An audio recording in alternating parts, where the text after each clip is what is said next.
Você pode curar a sua vida através de pensamentos positivos, do autoconhecimento. Isso tem impacto direto no cérebro e na saúde do corpo e da mente. Louise Hay criou um método desenvolvido por ela pela percepção da possibilidade de cura, e a gente vai falar sobre isso, de um câncer simplesmente com a força do pensamento, de uma maneira estruturada. Com o lema de você mesmo pode se curar, eu recebo hoje aqui Renata Fornari, que é especialista em autoconhecimento. Começa agora o super especial programa Olho Clínico com o Dr. Fernando Gomes.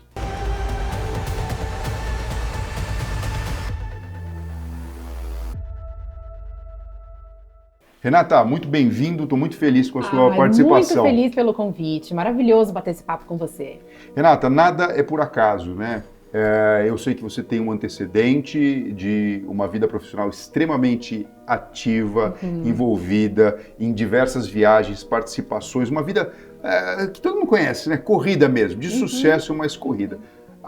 À beira assim, de um burnout, de uma exaustão plena, na verdade, você se deu face com a necessidade do autoconhecimento e foi agraciada, inclusive, com a possibilidade de conhecer o método desenvolvido por Louise Hay. Eu queria que você falasse um pouco sobre isso, para que o seu testemunho possa servir como uma faísca de esperança para todas as pessoas que estão nos assistindo agora. Maravilha. E eu não sei se você vai lembrar, isso foi em 2017. Eu estava fazendo a minha transição de carreira e meu marido passou numa consulta com você e você me deu o maior incentivo. Eu falei, um dia eu vou ter a oportunidade de contar para ele que ele me deu o maior incentivo para tomar a melhor decisão da minha vida. Que eu sinto que foi a melhor decisão que eu tomei na minha vida, sem dúvida. Fico feliz em saber disso.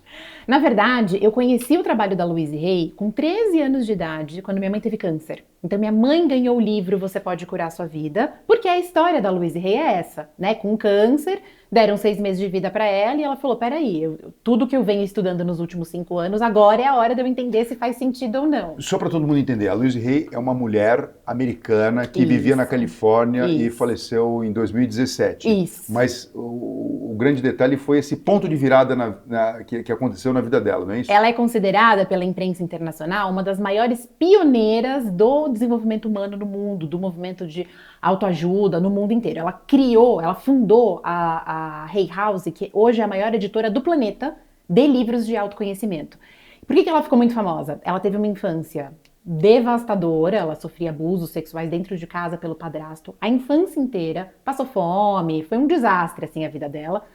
Ela daí vai parar em Nova York, começa a estudar sobre o poder da mente em uma organização chamada Igreja da Ciência da Mente, que não tem nada a ver com religião, tá? Eles usavam esse termo, mas não tem nada a ver. Cientologia também, é outra coisa. Não. Assim, como que o nosso pensamento tem o poder de influenciar a nossa realidade? E ela começou a estudar sobre isso sem parar, já nos seus 40 e vários anos de idade, começou a dar palestras sobre isso nos Estados Unidos, quando com 51 é diagnosticada com câncer vaginal. E ela dizia assim, o câncer é um padrão de ressentimento que você não liberou, ficou cozinhando dentro de você durante muito tempo e começou a corroer o próprio corpo. E aí olha que didático, ela vai desenvolver o câncer vaginal, que já estava colo do útero, já estava bem com metástase. Quando você fala isso pra gente, a gente imagina, né, esse antecedente dela pessoal de abuso dentro do ambiente doméstico, né, e os traumas possíveis, conscientes e inconscientes, que foram registrados pelo cérebro. Exatamente. Dela. E aí por que ela explodiu, né? Ficou muito conhecida, enfim. Porque ela se recusou, o que é algo que a gente jamais recomenda. Eu sempre falo, não é uma coisa ou outra, é uma coisa e outra. Então você vai fazer a cirurgia, a quimioterapia, a radioterapia, que foi o que minha mãe viveu quando eu tinha 13 anos de idade, e vai olhar para os aspectos psicoemocionais. São as coisas em conjunto. No caso da Louise Hay, ela muito ousada, falou, não quero cirurgia, não quero nada. Eu quero comprovar se isso que eu venho estudando faz algum sentido. E aí ela passa 6 meses no meio da natureza, aplicando um monte de coisa nela mesma, e quando ela volta não tem sinal de tumor nenhum no corpo dela. Aí ela foi na Oprah, aí ela explodiu, escreveu vários livros, vários best-sellers mundiais, só o Você Pode Curar Sua Vida vendeu 65 milhões de cópias. Assim, é uma explosão. Um super best-seller, né? Um super best-seller. Tá na lista entre os livros mais vendidos de toda a história, assim. E aí ela criou uma metodologia de cursos para as pessoas viverem transformações. Qualquer pessoa, com qualquer questão em qualquer área da vida. Não é específico para saúde, para doença, não. Qualquer área da vida. E quando minha mãe teve o câncer, quando eu tinha 13 anos de idade, uma prima dela falou, olha, vai te consolar. esse livro, né? Porque a autora dele viveu e se curou e virou aí, né, uma grande referência mundial. E minha mãe não leu o livro, quem leu fui eu. Eu li com E 13 aí anos de idade. essa memória sua ficou cristalizada Eu nunca mais larguei a e Louise você Hay, nunca mais largou. Fernando. Qualquer livro que ela lançasse no Brasil, eu comprava. Ela tinha 1000 CDs de meditação. E aí eu comecei a meditar nessa época com os CDs de meditação dela. E, assim, salvou a minha vida, a vida da minha mãe também, porque eu fiz ela passar por todos os exercícios do livro. É um livro cheio de exercício. Eu vou mandar para sua casa o Por livro. favor, por favor. Eu não acabei me trazendo aqui hoje, mas eu vou mandar para sua casa, que ele já tá até com a dedicatória escrita. E ele é um livro cheio de exercícios, então eu fiz minha mãe passar pelos exercícios. E hoje minha mãe tá assistindo a gente, aliás, ela te ama. É paciente da sua irmã, Sim. isso já tem 25 anos, nunca voltou, nunca teve uma recidiva, enfim. Ô, Renata, deixa eu te falar. Em medicina, falando da parte bem tradicional, nós entendemos que, por exemplo, o câncer, a manifestação de algumas doenças infecciosas, o próprio processo de reabilitação depois de um AVC, de um trauma de crânio, de um tumor, enfim, depende muito do bom funcionamento do sistema imunológico, né? Que tem o papel de fazer essa proteção biológica do indivíduo para com o meio ambiente. E existe uma correlação direta entre uma estrutura cerebral profunda, que é o hipotálamo, onde está o centro da regulação da fome, do prazer, da sede, da temperatura do corpo, mas também está a regulação do sistema imunológico. De maneira que esse contato dessa estrutura com a parte emocional do cérebro, o sistema límbico, quando está alterada, ele consegue explicar o porquê uma pessoa muito estressada, por exemplo, tem um risco maior de ter um infarto agudo do miocárdio, ou então de sofrer com insônia, ou então se tem a porta de entrada para ansiedade e para depressão, vai lá e abre a doença. Perfeito. Esse é um caminho que a gente explica a patologia, a manifestação da doença. O caminho de fazer o passo de volta, a gente observa nas pesquisas clínicas. Por exemplo, eu vou testar um medicamento, para ter validade a minha pesquisa, eu preciso estruturar uma pesquisa que tenha uma randomização e seja cega. O que eu quero dizer com isso? Eu pego um remedinho, boto ali o princípio ativo, em outro remedinho fake, eu não coloco... Que é o placebo, né? O placebo. Placebo, é isso mesmo.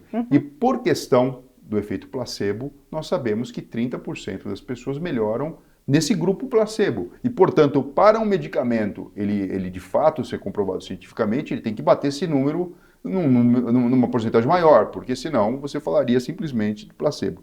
E o efeito placebo ele continua sendo um grande mistério, porque eu acho que conversa muito de perto com essa percepção e com essa criação e estruturação do pensamento. Porque até aqui o que eu estou falando é muito bonito, mas só uma palavra positiva, ela não vai atuar. E eu sei que a metodologia envolve em você falar, você conversar consigo mesmo e dar comandos positivos. Eu queria que você ensinasse um pouco disso e comentasse um pouco sobre isso. Porque não adianta a gente explicar tudo isso que eu estou falando para vocês, que fala, doutor, tá bom, efeito placebo funciona, então eu vou ficar tomando uma coisa que é de mentira. Sim. Pronto, mas daí não é mais placebo, você está sabendo que é de mentira. Sim, aí acabou tudo. Acabou a magia, acabou a magia. Ali. Mas agora eu vou talvez chocar um pouco você e a sua audiência. Posso? Deve. Eu tenho um jargão, que ele é bem famoso, as pessoas brincam comigo nas redes sociais, usam essa hashtag que é pensamento positivo não é pensamento mágico. Então, eu sempre falo assim, gente, a Louise Hay não se curou de um câncer sentada numa cadeira gostosa como essa, fazendo afirmações positivas. Ela entrou dentro de um processo estruturado de alto impacto emocional, de libertação de dor, de ressentimento, trabalhou o perdão. Tem uma parte na metodologia que é fundamental para qualquer cura de qualquer área da vida, que é o resgate da criança interior, que é você olhar para aquilo que a sua criança sentiu e essas memórias estão dentro de você. Então são várias técnicas, dinâmicas, exercícios que envolvem várias coisas que não é só ficar sentado falando meu corpo está se curando. Eu estou visualizando a cura. Desculpa, eu não acredito que uma pessoa só de ficar sentado repetindo frases bonitas vai se curar de uma doença. Eu acredito que isso é possível, já vi muito, a gente tem casos no mundo inteiro, essa metodologia está presente em 73 países.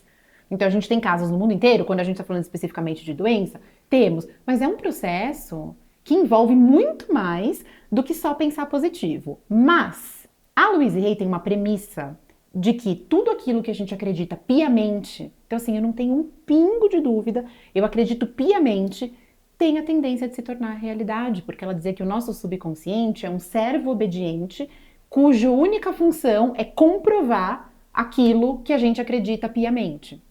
Então ela dizia, se você acredita piamente, não tem 1% de dúvida, na sua possibilidade de se curar, é o placebo que você está trazendo, né? Você vai dar comando mesmo pro teu cérebro, pro teu corpo e as coisas vão acontecer, vão agir. Aí quando a gente está falando de situações externas, entra um pouco dessa coisa de eu não sei se eu acredito ou se eu não acredito. A gente parte do princípio, eu não sei se você segue alguma religião, se você fala sobre isso ou não, mas a gente não tem ligação com nenhuma religião, zero. A Louise Hay dizia, a espiritualidade une o que as religiões desunem, mas a gente acredita em uma inteligência que faz com que os planetas estejam girando em torno do Sol, que faz com que o meu pâncreas esteja funcionando agora, sem eu precisar dar um comando para ele, né? Agora a gente não está preocupado se o pâncreas está excretando as enzimas digestivas. Tem uma inteligência que faz o meu corpo funcionar.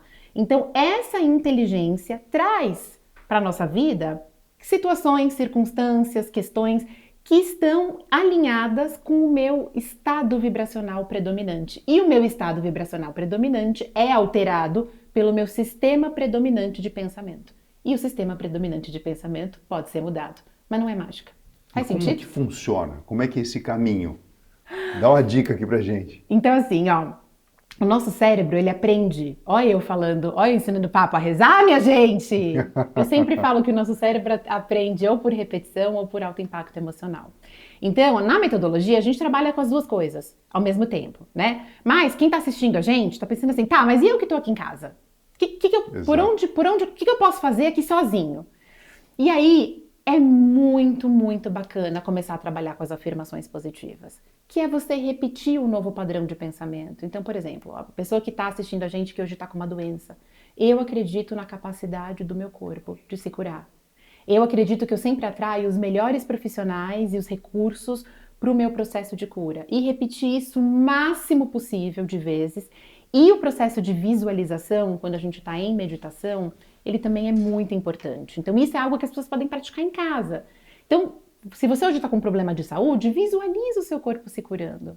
O máximo de vezes que você puder durante o dia e repete, o meu corpo tem a capacidade de se curar. Então isso é uma coisa que as pessoas podem trabalhar sozinhas e que vai ajudar, com certeza absoluta. Você deve ter contato com estudos a respeito de meditação? Sim, isso no processo de cura? Não, isso faz mudar o funcionamento do cérebro, inclusive do ponto de vista estrutural. Você consegue diminuir o grau de resposta do estresse aguda e crônica em pessoas que têm o hábito de meditar. Perfeito. Isso já tá comprovado. Perfeito. Isso não é mais assim, é místico, né? E tudo isso que a Louise fala, de fato, tem comprovação neurocientífica.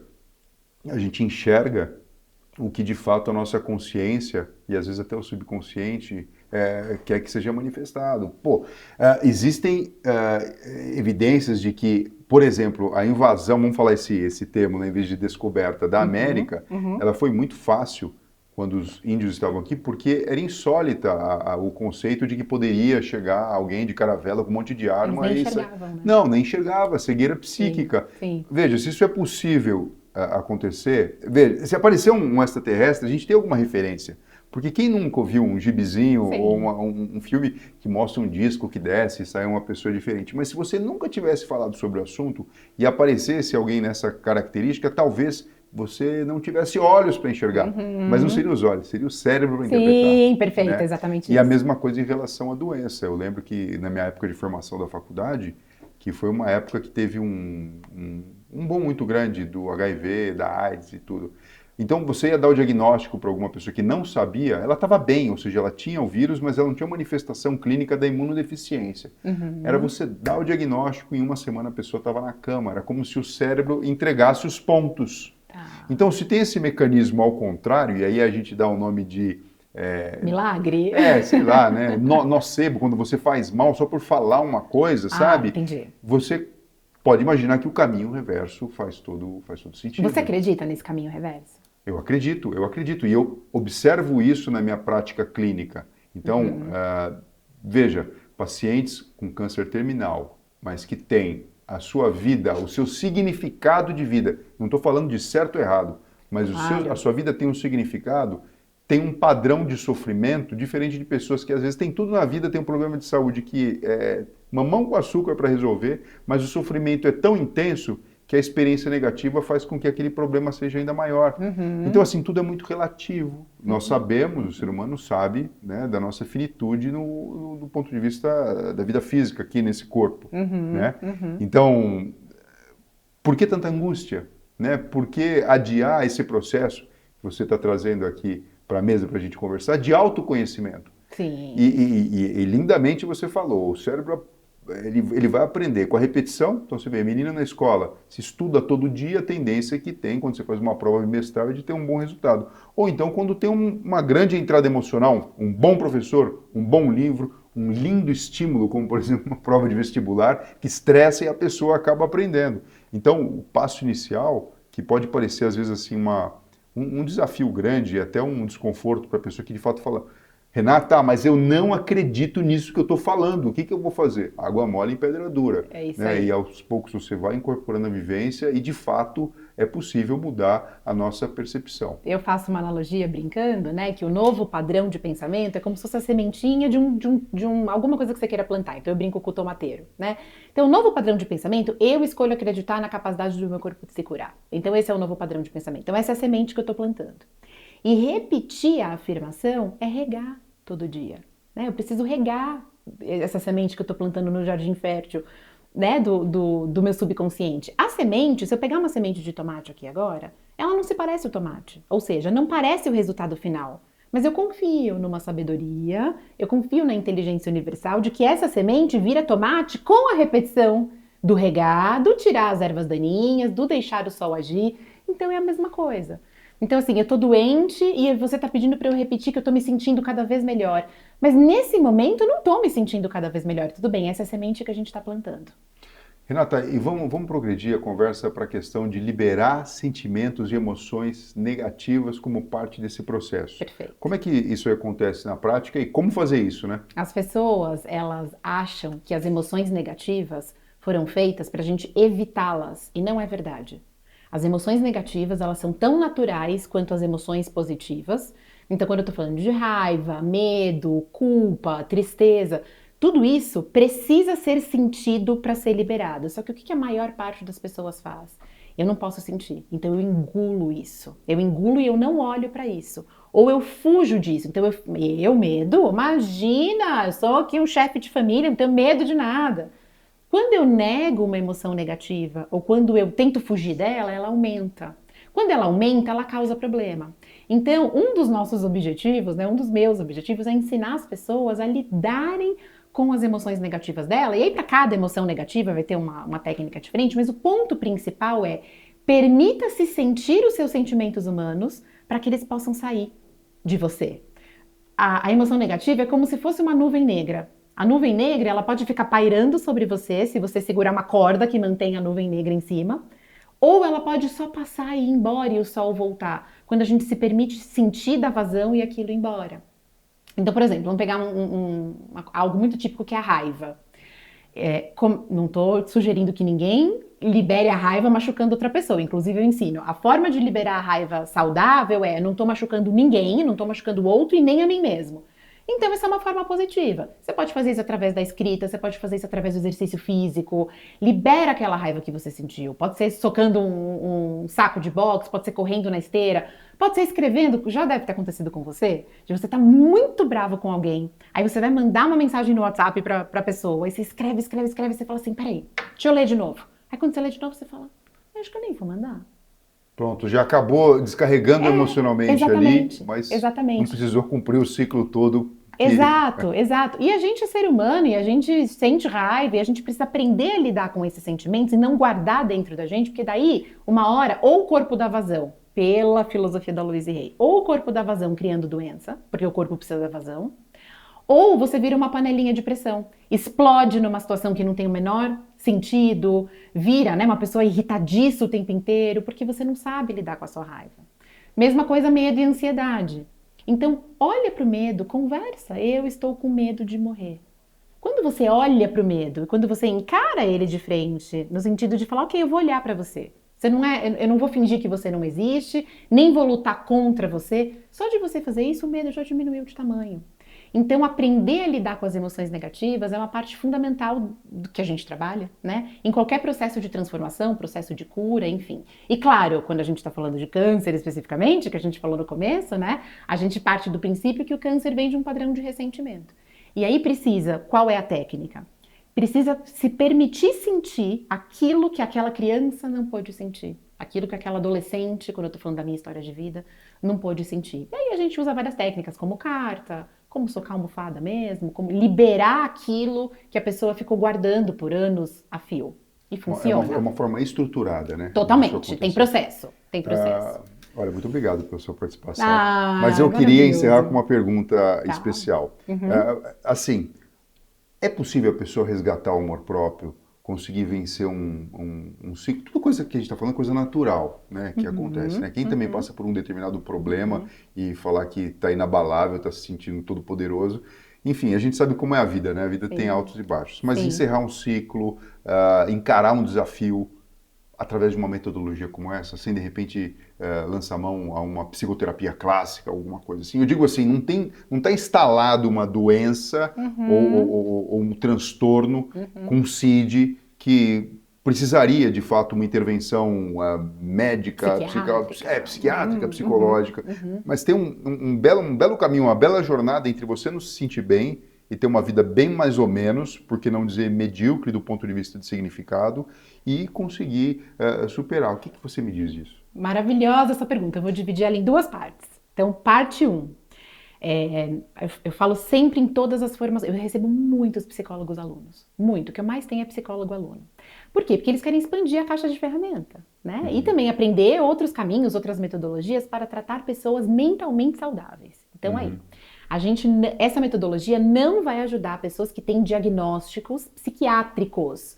Eu acho que assim, tô amando a sua fala, isso tem que ficar claro, porque às vezes a pessoa escuta a gente falando, peraí, mas na psicologia isso, não é religião, então de fato o que é? Tem uma estrutura muito científica, embasada num pontapé inicial, que uma pessoa com uma experiência pessoal, ou seja, na pele, ela passou por isso, e de alguma forma facilitou o caminho. Sim, sem dúvida, sem dúvida. Mas se a pessoa chega já com uma questão instalada, então, por exemplo, uma depressão clínica instalada, ou transtornos de personalidade, transtornos de humor, essa pessoa precisa ir para a psicoterapia e para o médico psiquiatra. Ponto. Eu não estou falando dessas pessoas, tá? Eu estou falando de pessoas mentalmente saudáveis, mas que têm as suas angústias, as suas questões, a vida não flui, eu tenho essa dor, eu tenho, né? Então, assim, qualquer pessoa vai se beneficiar dessa metodologia estruturada para qualquer problema que ela esteja enfrentando na vida, desde que não esteja nesse grupo aqui. Sim. Então essa é a primeira parte da minha resposta.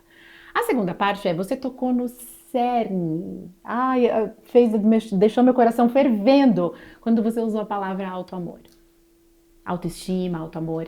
Porque a Louise Hay tem uma máxima que é assim, não importa qual seja o problema da pessoa que ela esteja enfrentando, se a gente vai cavocar para entender o verdadeiro problema por trás de qualquer problema, lá no fundo eu não sou bom o suficiente. Então, uma das pilares mais importantes da metodologia, que é o que eu mais amo, eu fiz um evento enorme aqui em São Paulo esse ano só falando de autoamor, para centenas de pessoas, se você não aprender a gostar de quem você é, e não de quem você acha que os outros gostariam que você fosse, você não aprender a se amar do jeitinho que você é, tua vida não vai funcionar. Não é pensamento positivo, não vai adiantar, porque tudo começa por aí. Então a gente traz um trabalho muito lindo de fazer a pessoa aprender a gostar de quem ela é, porque não importa o quanto ela tenha se odiado até ontem, o ponto de poder está no momento presente. E hoje você pode aprender a gostar de você do jeitinho que você é. E isso é fundamental para o processo de cura. Responde a tua pergunta? Total. Renata, muito obrigado pela sua participação. Obrigada a você pelo convite. E por compartilhar tanto conhecimento com a gente. Fico muito feliz. Quantas vezes você convidar, vou vir aqui muito feliz. Maravilha. Pessoal, a gente fica por aqui. Dê seu like, compartilhe, escreva seus comentários. A Renata e eu, a gente vai olhar com muito carinho todas as suas questões, dúvidas, perguntas. Enfim, um beijo no coração e uma excelente semana com muito amor próprio.